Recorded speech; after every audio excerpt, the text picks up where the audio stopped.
Hey y'all, welcome back. If you're new here, my name is Morgan, and on this channel we cover all things spooky. So if you have that spooky feeling even after Halloween, I would love to have you here to stay. Please check the information below because there you will find the email address and more info to send in your scary stories for me to read. You will find my other social medias, including Patreon, because I am trying to build up some stuff over there and I would love to have you. Anyways, without further ado, let's get into reading some terrifying stories that you guys have sent to me. The story comes from my brother, and for context, we live in southern Tennessee. We have a house in the Appalachian Mountains. We go on the weekends or special occasions just to relax or go hunting and whatever, and the backyard of this house is a little clearing, but then it's forest. We had some family come from Mexico. My brother and this relative went to the forest with a flashlight and a gun late at night, like 12 to 1 in the morning. They never told us why they went to the forest, but probably to hunt.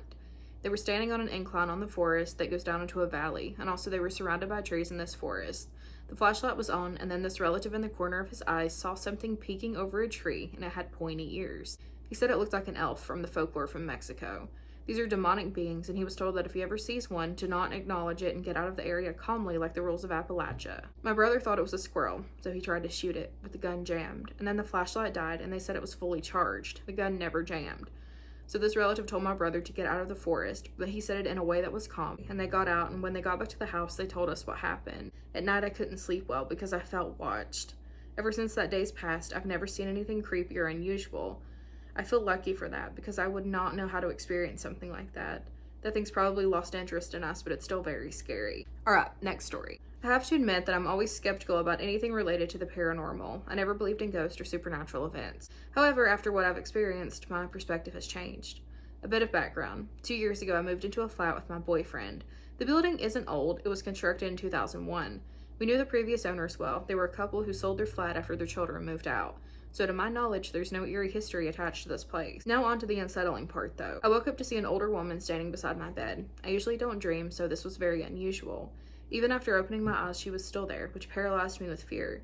She reached out, repeatedly pleading, "Help me, help me." I was so terrified that I kicked and screamed. My boyfriend woke up, turned on the light, and asked what had happened, but I couldn't even begin to explain it. Just 2 days later, I had another vivid dream, which is rare for me. In this dream, I was driving. Suddenly, I find myself in an amusement park. There I saw a little boy covered in blood calling for help. When I reached out to him, he grinned malevolently. As I jolted awake, I couldn't move or scream. I felt a touch on my hand, and in front of the bed stood a figure with a white torso. It drifted into the hallway, transforming into what looked like a Grim Reaper. This Grim Reaper made his way down the hallway where our front door is. This filled me with a terror deeper than anything I've ever felt. I shared my experiences with a friend of my mother's who's very spiritual. She gave me a protective necklace. After that, I felt more at peace and slept better. Nearly 2 months went by without incident, and then one night I sensed something watching me from the hallway. Despite my fear, I eventually fell asleep. In my dream, I had an out-of-body experience, watching from above me as a shadow moved towards my boyfriend. I woke up whispering, "No," and I swear I saw the shadow retreat across the room. The next morning, I found my protective necklace broken. It might have been a coincidence, but it felt significant. After that, I arranged for someone to perform a cleansing ritual in our flat. Since then, I've occasionally seen the shadow lingering in the hallway. Sometimes it approaches, but when I tell it no, it retreats.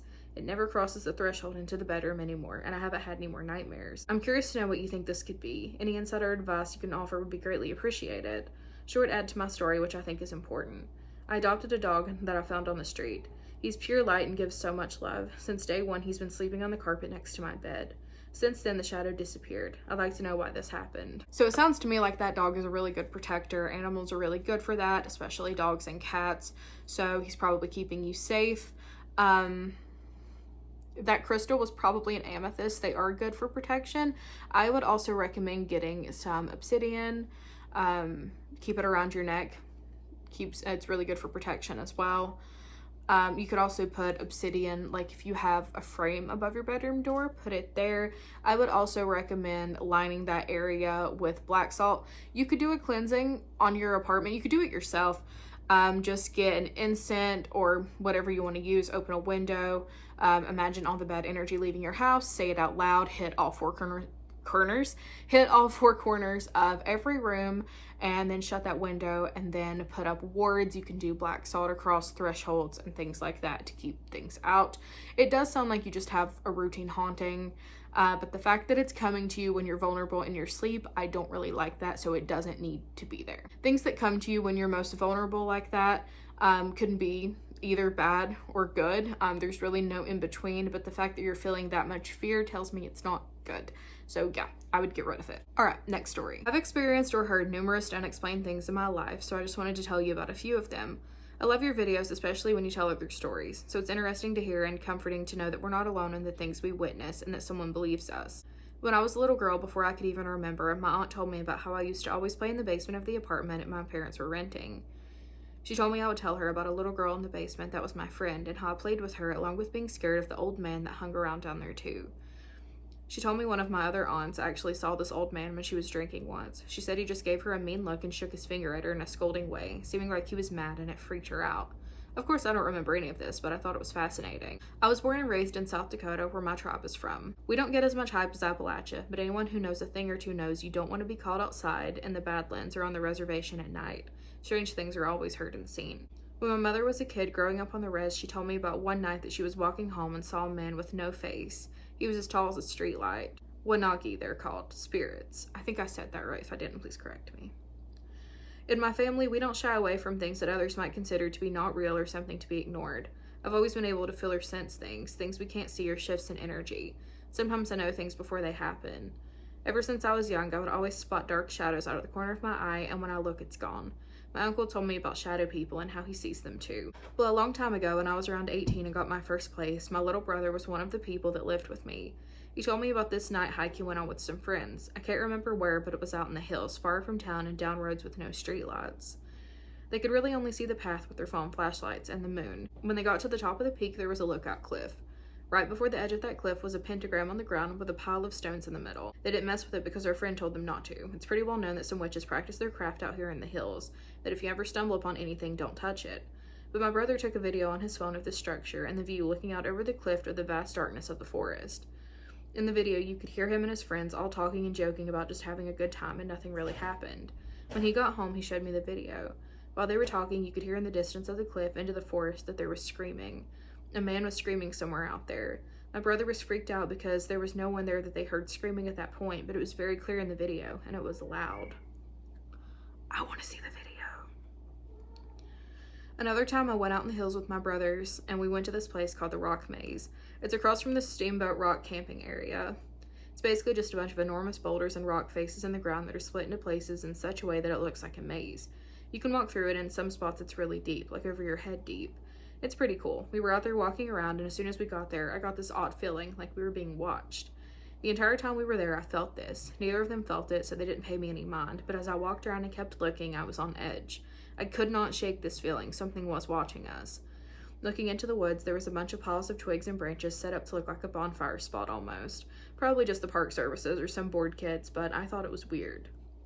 We went later in the day, so as we were walking around, it was starting to get dark. That feeling of being watched just kept getting more and more intense, and pretty soon I was rushing my brothers to leave.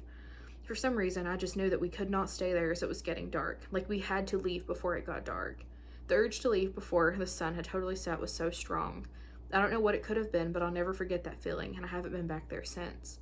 My little brother and I were very close our whole lives. He was my best friend, and I trusted him more than I've ever trusted anyone. He was my home.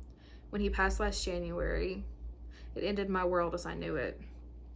I've never felt this much emotional pain and have since been looking for signs of his presence. I think it was not too long after he passed on the 28th of January, I had a couple of extremely vivid and lucid dreams of him. He acted just like he always did, and I was very aware in the dreams that I was dreaming. I knew he was there to see me. In our culture, when you dream of someone who's passed, it's a visit. So this one time, I'm not sure if it was real or not, it felt like I was awake but asleep at the same time. I woke up from a dream, opened my eyes a little, and saw that I was in bed, laying on my side facing my boyfriend's back, with my back to the edge of the bed. I couldn't move. It was like sleep paralysis. I was laying there unable to move or speak or even open my eyes completely, but I felt something leaning on me from behind, like someone was standing on the side of the bed and had their hands on my side, one of my shoulders and one on my hip. They were pushing me down into the bed. It felt like it was pushing the air out of me, and I couldn't do anything or wake up. When I finally did wake up, I was gasping for air, and it felt scary, but at the same time, it didn't feel like whatever it was trying to hurt me. Then I remembered that my brother used to do that. When I would be sleeping and he would come in and try to wake me up, he would press on me just like that and bounce off the bed to get me to wake up. I'm almost positive it was him, but I don't know for sure. The sleep paralysis kind of gives me pause. It's like 1 or 2 or 3 times it's ever happened in my life. That was nice. I don't know what the rocks in the middle of the pentagram could be. It sounds to me like it was someone messing around. There probably is witches that do work out there. But I just don't know what the rock pile in a pentagram could be. Could someone like tell me what that could be? But because that's like, I'm curious now. But I would love to see that video if you have access to it and if you're comfortable. I would absolutely love to see that video. But I'm gonna stop the stories there for today. These were a bit on the longer side, so I hope you had fun and thank you for hanging out with me. Please send me your stories so I can read them.